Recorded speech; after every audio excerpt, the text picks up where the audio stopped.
Hey everyone, welcome back to the channel. Behind me, I got a 2017 Subaru Outback with a 2.5 liter engine, and today we're going to be doing the front differential service on it. Now before we go ahead and begin, if you haven't subscribed to the channel, hit the subscribe button down below. Definitely smash that like button because it helps the channel out. And with that said, let's go ahead and get started on today's video. First things first, you got to get the car raised and supported in the air however you want to do so. I have mine's on the lift. And you're going to remove the right front wheel. Now, I have both of my front wheels off because we're doing some other services to this car as well. But mainly the right front wheel is where you're going to be after. That's where our fill plug is going to be for the front differential. And to drain it, if you have this splash panel underneath, you're going to have to remove it. Now, Subaru made this super fun. They didn't break this up into, let's say, two panels. They decided to make it all one piece. And it's going to consist of a few bolts and a bunch of these body clips. Let me go ahead and take one off and show everyone here what they look like. So basically just going to have like these little plastic body clip panels. So for this Undercover, I originally filmed me removing it, but I was just, kind of pissed off because this thing is really annoying. It's actually very difficult. Bunch of clips and bolts, but it's doable. So the first clips that you want to remove, they're going to be in the front. They're kind of hidden. You got one here and one there. Once you get those clips off, the other hidden ones that you are not likely to see are going to be right here along the frame. You can see you got two there that are, just kind of hiding. You got to get those off. And if you come around on the driver's side, we have the same exact deal on that side. So you want to remove those. Now I'm going to try to set the camera down here and try to reposition it. You're also going to have a bunch of clips that are going to be one here, then on the sides, one in the center, and along the perimeter. And you're also going to have three bolts. They're 12 millimeters. Now the first one is going to be right here. The other one is going to be adjacent to it. Where is it? Right there. And then we have the last one right here on the end. Now there's two here, but it's going to be the one that doesn't have the wide opening. It's going to be the one on the right side there. The other one you can see doesn't hold on the cover. Subaru just made this extremely difficult. I don't understand why they couldn't just make one shield here and then do a cutout here for another piece for serviceability. This thing, takes a while. It honestly took me 5 minutes the first time that I removed it, but I have to edit that out. So I just want to show everyone the key points on there. Once you remove all those, the shield comes down. You're able to access what you need to, do your service. So now we are in the right front wheel area. We are basically right behind the axle, and where you're looking at your axle go into your front differential, I'm using my tool here as a pointer, we have this plug right there. That is going to be your fill plug. You're going to need an 8 millimeter Allen and a pretty long extension because they really tucked it far in here. And you're going to want to get it in there. Now, one little trick with Allens that I always recommend is once you think it's in there, tap your extension or your socket. Make sure it's in all the way, because sometimes it's not going to be all the way in there. And you always start off with removing the fill plug, because if you can't open the fill plug to fill it up, you're in trouble. So always start here. Now we're going to go ahead and crack this thing loose, and I have a bit of extension on it, so I don't know if it's gonna allow me to crack it open or not. So I got my fill plug out. It's on my extension here and my Allen, so that's the one that you remove. I had to cut the camera because I needed to be where the camera was. Mine was pretty stubborn to get off. So now that we have that out of the way, we're gonna go ahead and lift the car and get back up underneath it. Now we are underneath our car and we can see where our transmission is. This is our front differential. It's the area where all the fins are. Here is the separation where it bolts up to the transmission. Now this is going to be our drain plug for draining the fluid and getting everything out of there. And then this port right here, which is kind of difficult to see, but it's our check plug. Now this plug has to come off because when you fill up the transmission, this is going to indicate when it's full. It's going to start coming out of here. There's no dipsticks on these models, so you're going to take the same 8 millimeter that you had on your fill port there, and we're just going to make sure this is all the way in. Always make sure, especially on these bottom facing Allen heads, that your socket is in there nice and secure. Now I got my socket and ratchet on there. I'm going to go ahead and bump it, and surprisingly, this one came off not horribly. Usually they're on pretty tight. There is an extreme torque on these, I believe, but either way, I'll take an easy one when I can. So this one clearly has been overfilled at some point because we shouldn't have that much fluid coming out of here. You should have no fluid coming out of there, as a matter of fact. Now, I wasn't prepared for that, so let me go ahead and get my drain caddy here because we have an obscene amount there. That should not be the case. So let's go ahead and take this off again and see what comes out. Okay, that wasn't bad. Maybe it was just a little bit of overlap. I thought there would be a lot more. But always have your drain pan ready just to catch the fluid in case. Now, there should be a gasket here that I will have to take off. When you're going to be installing these, I know I didn't mention it on the fill plugs, but you will be replacing these gaskets. Now, I did get new ones from Subaru. You can't find them at Subaru, or let's say the dealer's far away. A copper gasket will work as well. If the old ones aren't in bad shape, I mean, technically, yeah, you may be able to reuse it, although I really wouldn't suggest it. But again, that's up to you. It's your call.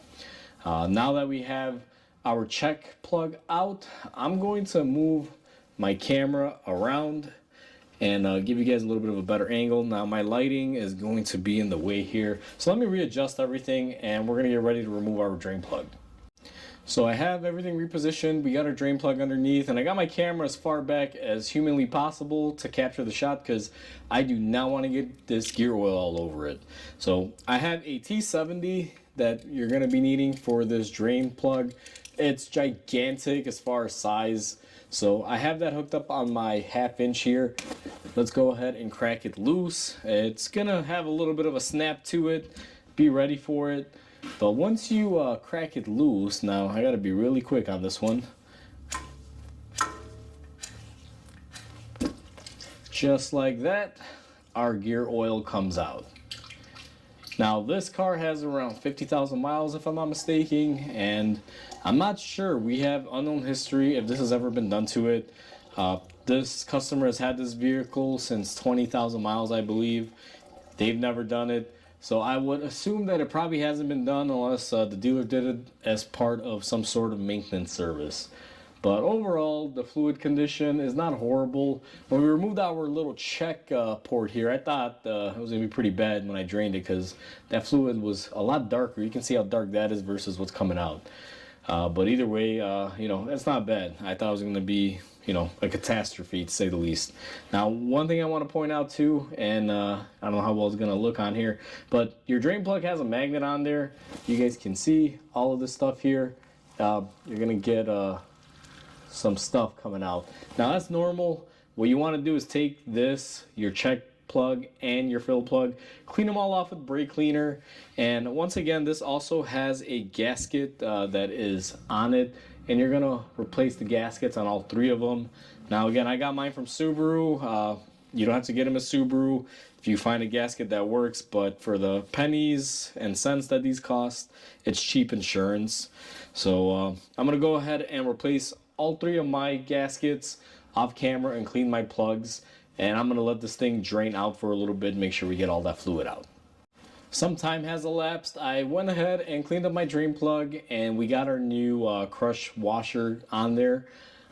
We've let this thing drip out now for a while. These things will never really stop, and you can't really leave it on the rack for an hour, at least not in a commercial shop like mine. But it's been draining for about 20 minutes while I did a few odds and ends and other little things. What I'm going to do is go ahead and cap it up. So we got our drain plug, we got our new washer installed on it already, and we are just going to go ahead and spin it into place. Now these are torqued on there, so make sure you properly torque it.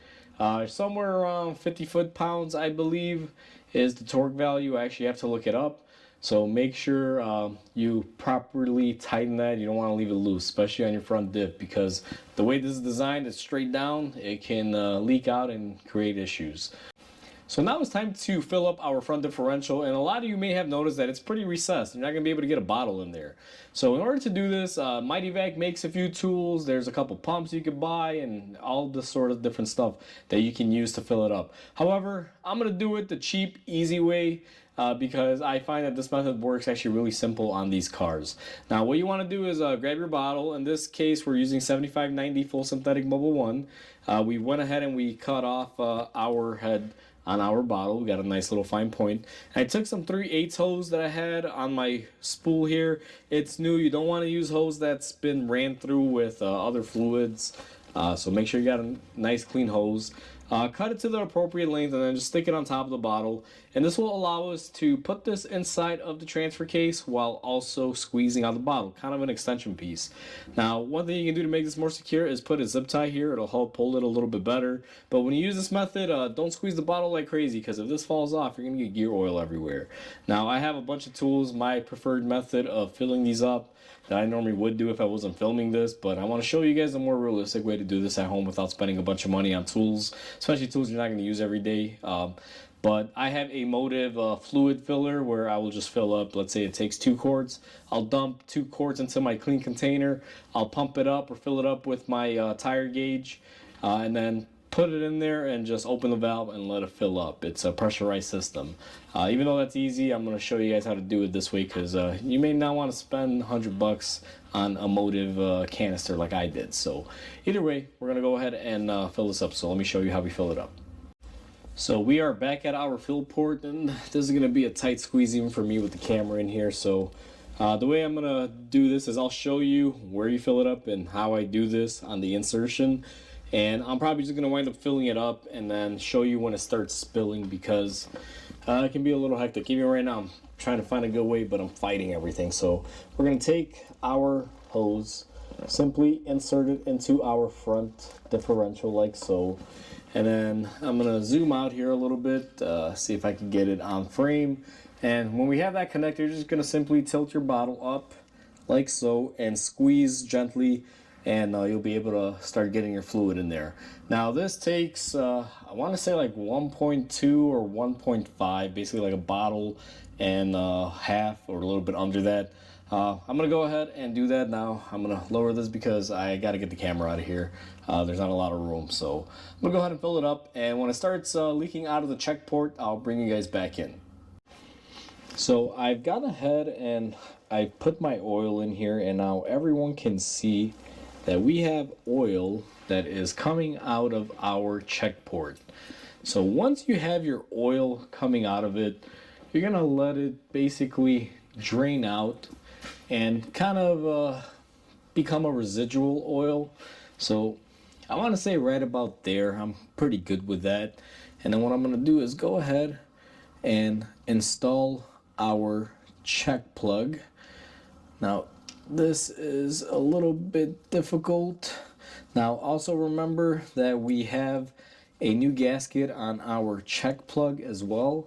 So once we install this in there with our new gasket, what we're going to do is go ahead and finger tighten it, and then we're going to go ahead and torque it into place. So what I'm going to do off camera is go ahead and tighten that up. I'm not really sure what the torque spec is. I actually have to look it up, so I'm going to go ahead and do that really quickly. Now that we got everything tightened and torqued, what you're going to want to do is come in here and clean up your ports. I just use a little bit of brake cleaner, and what I do is just wipe it off just like so. Nice and clean. You want to do this because gear oil will kind of stay on there and leave a film, and it could potentially look like you have a leak. Now we are positioned in the wheel well area, and I'm gonna try to do this from the back side. Hopefully I don't block the camera view, but we are going to take our fill plug, if I can find it here, which is gonna be right here, and we're gonna go ahead and install it. Now make sure you replace your crush washer gasket. I already gone ahead and I did that on mine. And this part of it is probably the sucky part. You know, this fill plug is just way too recessed in here, but at least they give you some room. And here's the thing, if the camera was in there, it would probably be a lot easier, but recording this obviously makes it more difficult. but for the most part, we're able to get it. So now that I got that on there, you're gonna go ahead and tighten it and torque it with our fill plug tightened up. We're also going to use some brake cleaner. Any areas that you might have spilled, clean them up. Again, leaves a film if you don't, and you may mistake it for a leak or possibly something not done right. So the last and final step is you got to put your cover on. Now I already gone ahead and I put it in the front. Luckily it holds into the front bumper, and I got one bolt holding it in place. I got all the other bolts and all the other clips to put in. Now I'm not going to get into too much detail on this because this cover deserves its own video, like a 20-minute video. That's how ridiculous it is. But either way, guys, I'm probably making it a big deal more than it really is, but this cover just sucks. I mean, the way they engineered it. I already showed you all the points where the clips and bolts go earlier in the video, so you just follow that and just repeat the process. It's pretty self-explanatory, very easy. But once you have this cover on, you're going to put on your front wheel that you took off on the right front, and you're pretty much all set and done with your differential service. So we are all set and done. That's how you do a front differential service. Now these are a little bit unique because there's no dipstick, but also it's a lot easier than it used to be because once it's full it just spills out. Big takeaways, make sure you replace all 3 of those gaskets. Get them at your local Subaru dealer or find them locally, however you prefer, but it's always a good thing to replace them. So hopefully everyone enjoyed this video. Please comment, like, and subscribe because it definitely helps the channel grow. I hope everyone has a wonderful day, and I'll catch you on the next video.